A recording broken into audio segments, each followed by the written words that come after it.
Now I want to just look at how we could parametricize various curves. In other words, I want to find a set of parametric equations for different kinds of curves, starting with circles and ellipses, and then we'll look at line segments, and then at the end, I'll do a parabola. But if we're talking about a circle, just a circle of this form, x squared plus y squared equals r squared, radius. It's very simple. You're just going to let x be r cosine t and y is going to be r sine t. This is one way to do it. And then you set t to go from 0 to 2 pi. So that's very straightforward. Now, this is a circle centered at the origin. Let's suppose that we have a circle not centered at the origin. For example, let's suppose that we have x minus h squared, y minus k squared equals r squared. Well, now, so this circle is not centered at the origin, and we still want to come up with a parametric representation. Now, notice this circle is centered at hk. So what's happened is this circle has a horizontal shift of h and a vertical shift of k. But we don't have to think about that. What we have is, instead of letting x be r cosine t, let's let x minus h be r cosine t. Yeah, and then we add h.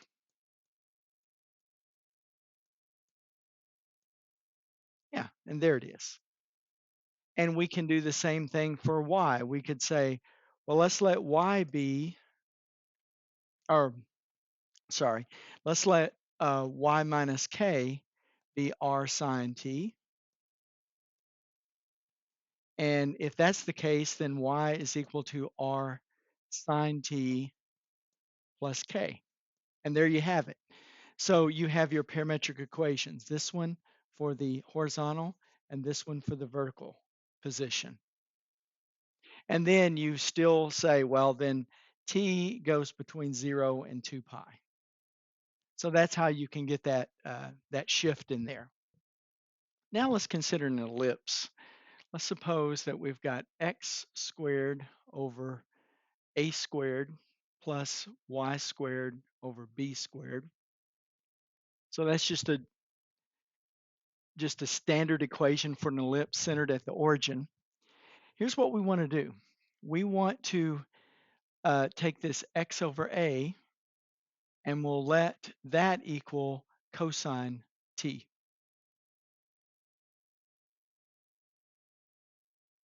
And then notice immediately following from that, we get x equals a cosine t.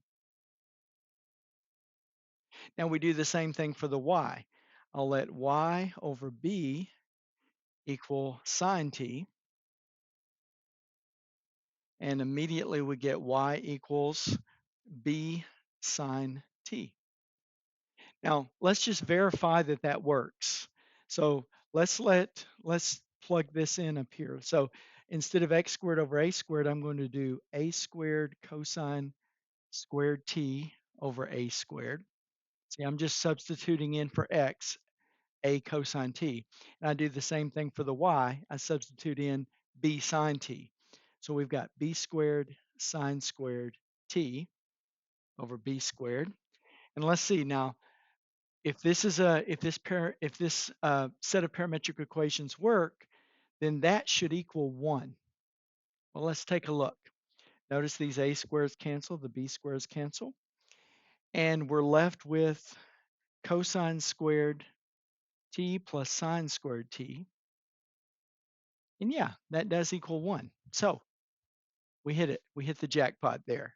We found a way to parametricize that ellipse. And we would still set the t to go from 0 to 2 pi. That's right, 0 to 2 pi. Okay, now let's suppose that we have an ellipse not centered at the origin. Okay, so let's try this one.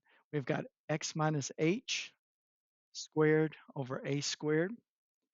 plus y minus y minus k squared over b squared equals 1. Now, so here's what we want to do. We want to take the x minus h over a, and we'll let that equal cosine t.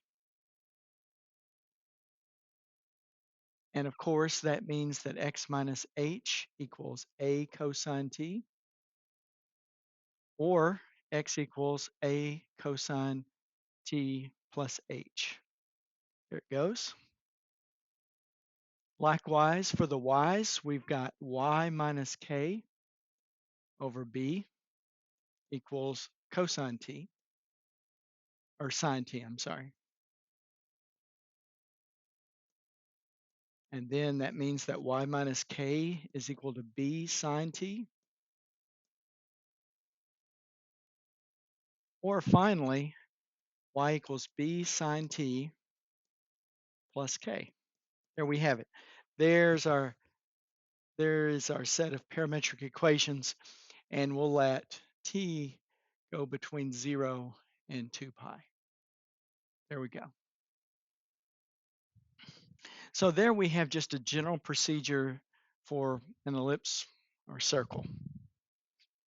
Now, let's look at a line segment like this one. Here we've got a line segment, and it starts here and ends down here. And let's suppose we're going in this direction from left to right. So let's see what this point is here. This is 1, 2, 3, 4, 5. This is the point 0, 6, and it goes down here to the point 9, 0. Okay. So we want to come up with a set of parametric equations that model that line segment. So if we're going from left to right, we're starting here at 0, 6, and we're going to 9, 0. Now, there are different ways to do this. What I'm going to do is I'm going to say t is going to be between 0 and 1. That makes it simple for me because I know that when t equals 0, I need my x to be 0. And when t is 1, I need my x to be 9. So why don't I just call this 9t? See? Because when t is 0, I'm at 0. 9 times 0. And when t is 1, 9 times 1 is 9. Good. I've got the x's. Now let's look at the y's. When t is 0, I want y to be 6. Okay? And then when t is 1, I want y to be 0. So let's try this one. Okay, we got 6. That's when t is 0. But when t is 1, I want that to be 0. So why don't I just subtract off 6t like that? So x equals 9t. So let's see here. When x is 0, when t is 0, we've got the point 0, 6. And when t is 1, I've got the point 9, 0. Yeah, that works. Now that's if we're going from left to right. We're going in that direction. Let me change it up a bit. Let's suppose that I want to go the other direction. So now I want to go this way.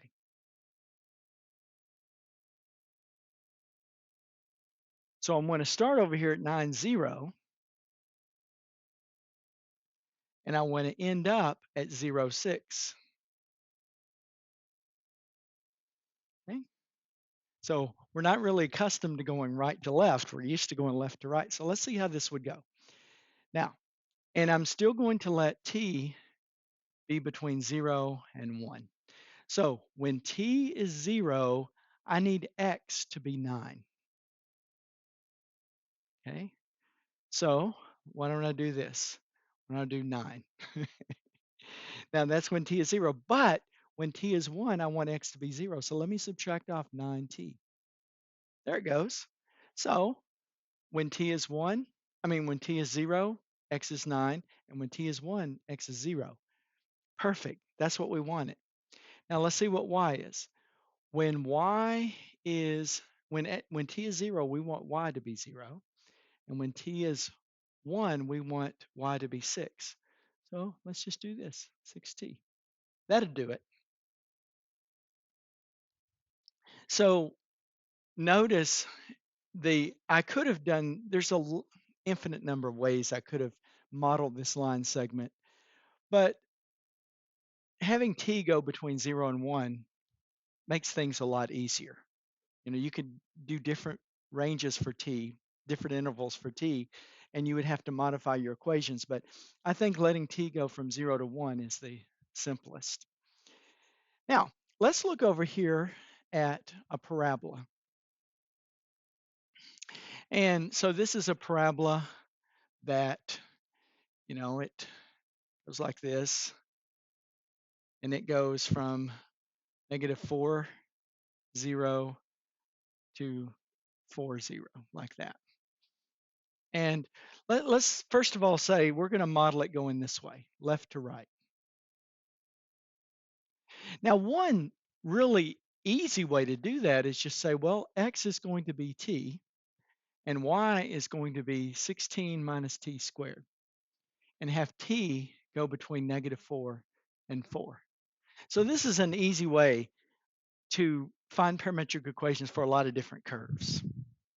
Really straightforward. We're just changing from x and what we're just changing, the x to t, and then substituting in, instead of 16 minus x squared, 16 minus t squared. So that will do it. That will give you what you're looking for.